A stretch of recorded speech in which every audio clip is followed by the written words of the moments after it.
Yes, pork chop. Yes, my baby. This is Maddie. Yeah. She's 12. She's an energetic kid. She likes school. She likes church. She's trans. So why you like coming up to the roof? It's relaxing, comfortable, it's beautiful because I can see the sunset, my pond, my grandma's house, and a long ways down in the highway to see if people are coming on my road, and good Wi-Fi. This is Achille, Oklahoma. Maddie lives here. The population is around 500. The Quick Check, the post office, Dollar General. That's it. That's the town. It's also home to a public school that serves a 167 square mile district. This is the story of what happened on the first day of 7th grade, 3 Wednesdays ago. This new school year starts, new building. New building. Mm-hmm. My daughter has to go to the bathroom, so she went to the bathroom. And she went to the girls' bathroom, and that's when all this happened. 3 years ago, when the family moved here from Texas, Howdy, y'all. Maddie's mother says most people didn't know Maddie was trans. But they found out when she was in 5th grade, and a teacher pulled her old records. When was that? Early in 2017, the Trump administration rescinded Obama-era guidelines that required schools to allow trans students to use the bathrooms of their choice. In Oklahoma, that means each school has to decide how to deal with a trans kid that needs to pee. Around the same time that they found out, that she was transgender, they called and said that we needed to come sit down, and they talked to us, and they said she's no longer going to be allowed to use the girls' bathroom, that she's going to have to use a staff bathroom. And to be honest, Maddie didn't care. They had already showed Maddie the staff bathroom, and she was like, "Oh, it's bigger, it smells better." She was happy. Yeah, it does sound nice, actually. Yeah, I mean, she had her own special bathroom. But rumors started to spread, and so did fear. When Maddie and Corey went to the annual father-daughter dance in April, a parent named Bernie Crenshaw wasn't happy about it. He asked her if she was a boy, and she kept saying, "No, I'm a girl." And when I walked in, she says, "Well, there's my daddy." And so I confronted the man because, you're talking to my daughter and you're a full-grown man. Why are you talking to my daughter? My personal opinion is when you ask somebody if you're a boy or a girl, you're asking what their genitalia is. And I have a problem. My daughter's genitalia is none of your business. Crenshaw clearly thinks it is his business. Maddie's in a new building this year, and in the commotion of the first day of school, no one remembered to show Maddie the bathroom she was allowed to use. So she went where the other girls go. The Crenshaws posted a message to Facebook suggesting Maddie was in the girls' room to spy on other girls. Things got uglier and uglier from there.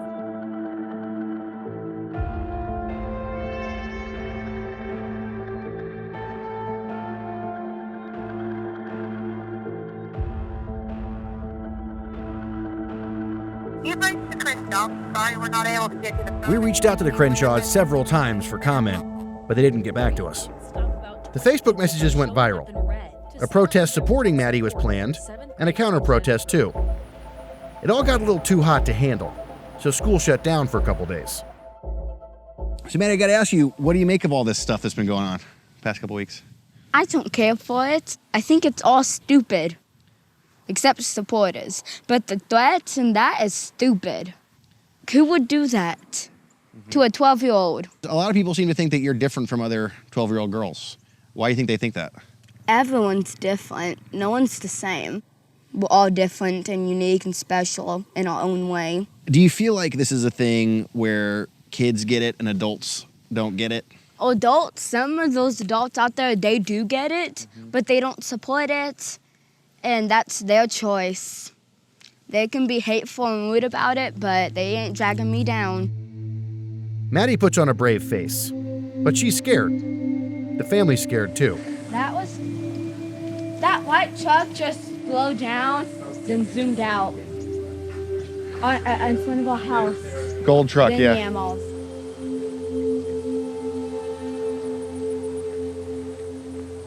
And this is why we're moving, because of that white truck right there.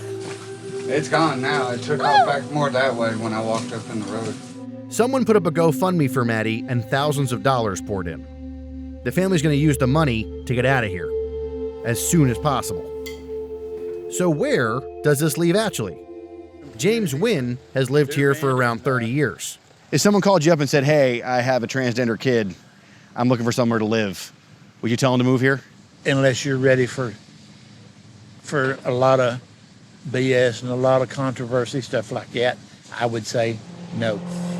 I think it would have been better if they'd have told her, as long as she's got male parts, she should use the male bathroom.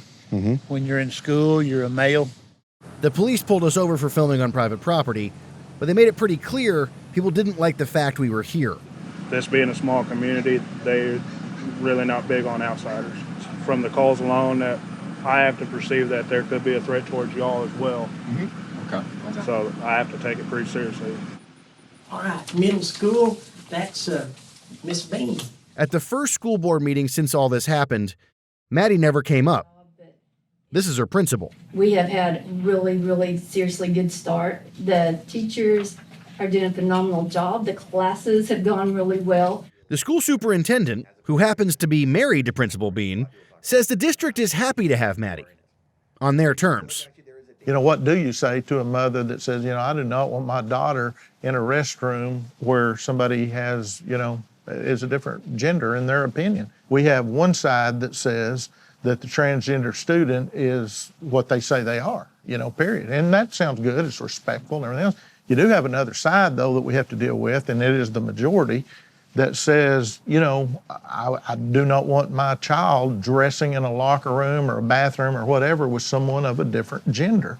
So this community just isn't ready for Maddie, which is actually kind of weird. Well, let me just ask you straight up, like straight out, my first question I really have for you. How does this town have an openly gay mayor? Well, the voters went to the polls, and it's just a matter of the voters looking beyond sexual politics and looking as to who can do the best job. Times are changing, albeit slowly, and it's unfair to ever judge an entire community by the actions of one member. It was very ugly, it was obscene, and it's not needed. And we had a school superintendent and a school board and an entire community that agreed with that and said, no, we will not put up for that sort of behavior. We're beyond that. The day of running someone out of town is gone. But she's leaving town, man. I was sad when I heard that. I can understand the want and need to be near a family, and I think that's a goal that did not just originate in the last few weeks. I think that's something that was a goal for some time.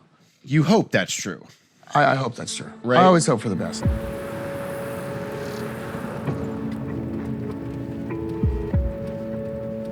There's no plan for the next trans kid who comes along. So guess what, y'all? What? We might have found a house Way in Houston. Achille is going to have to figure this one out for itself.